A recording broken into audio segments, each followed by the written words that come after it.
the world is going to be a better place next year? Maybe in the next decade or century. Can we actually end hunger and poverty, achieve gender equality, halt climate change, all of these in the next 15 years? Well, according to the governments of the world, yes, we can. In 2015, uh, the leaders of the world made a big promise. It was a promise that over the next 15 years, uh, the lives of billions of people are going to get better with no one left behind. So, that promise is the Sustainable Development Goals or SDGs. So, here we are now in 3 years in a fifth of the way that in into the journey of this goal. And here they are. These goals are the product of a massive uh, consultation that exercise the global goals that are who we, the humanity, want to be. So, that is the plan. But can we actually achieve it?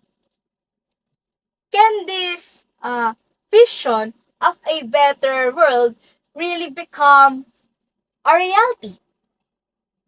Well, I'm here today because we run the numbers, and surprisingly, the answer is that we just might or we can, but not with business as usual.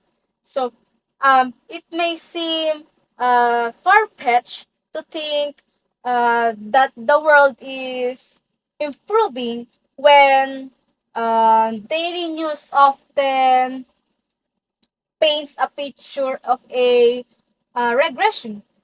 And let's be honest, grand UN grand UN announcements are often met with skepticism. Skepticism. Okay, so let's take a look back in 2001. The United Nations set the Millennium Development Goals, the MDGs, with the flagship target to uh, halve global poverty uh, by 2015. So, the baseline year was 1990, when 36% of the world live in poverty. The aim was to reduce that to 18% by 2015. Not only was in this target met, it was exceeded, with global poverty falling to 12%. This success, driven largely by economic growth in countries like China and India, demonstrates that significant progress is possible. So, as of for Philippines, this journey towards these goals has its own challenges and opportunities. Um, Similar to the global context, the economic growth has played a crucial role in poverty reduction. So, but it's clear that growth alone isn't enough. Uh, achieving achieving the global goals requires a multifaceted multifaceted approach. Yeah, we need to assess our current standing against these goals, which are ambitious and complex, encompassing 17 goals, 169 targets, and hundreds of indicators um, to gauge our progress. We can use tools like the social progress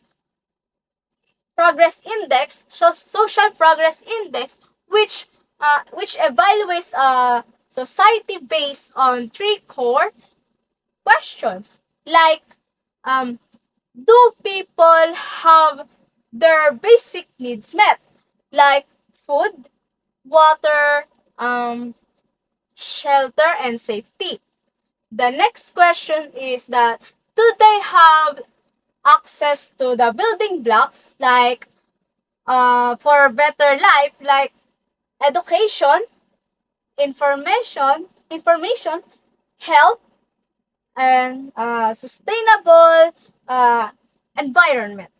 And the last is do they have opportunities to improve their lives, like rights, freedom of choice, and freedom from discrimination, and as access to new or advanced knowledge.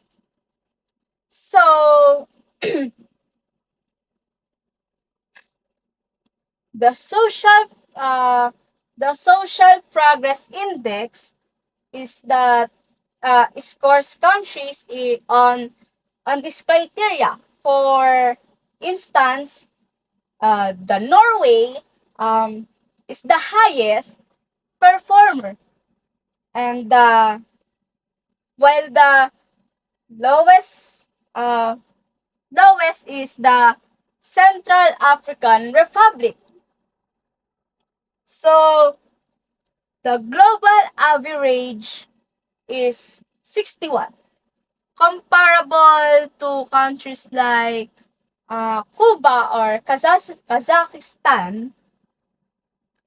The the target, however, is a score of 75. So indicating uh, substantial progress um, in human well-being. So the some way on the way some way on the way there, but quiet a long way to go. Now let me also emphasizes that this world forecast, um, which is based on data from 180 countries, is uh, population weighted population weighted. So China has more weight than Comoros. India has more weight than Iceland. But we could unpack this and see how the countries um, are doing, and the country today that is closest to achieving the SDGs is Denmark, with our top performing country, Denmark. And yes, I'm pleased to say that Denmark is forecast to achieve the SDGs by 2030. Maybe not surprising, but I'll take a win. So, the Philippines, with its unique social economic landscape, it should must be navigate these targets carefully. So, economic growth alone won't suffice. So, the experience of other countries shows that GDP is not a destiny. For example, Costa Rica has achieved high social progress uh, despite modest GDP by prioritizing education, health, and environmental sustainability. So, similarly, the Philippines can aim for a balanced approach that that leverages economic gains to improve social outcomes. Um, the social progress index uh, reveals that wealthier nations do not automatically enjoy higher social progress.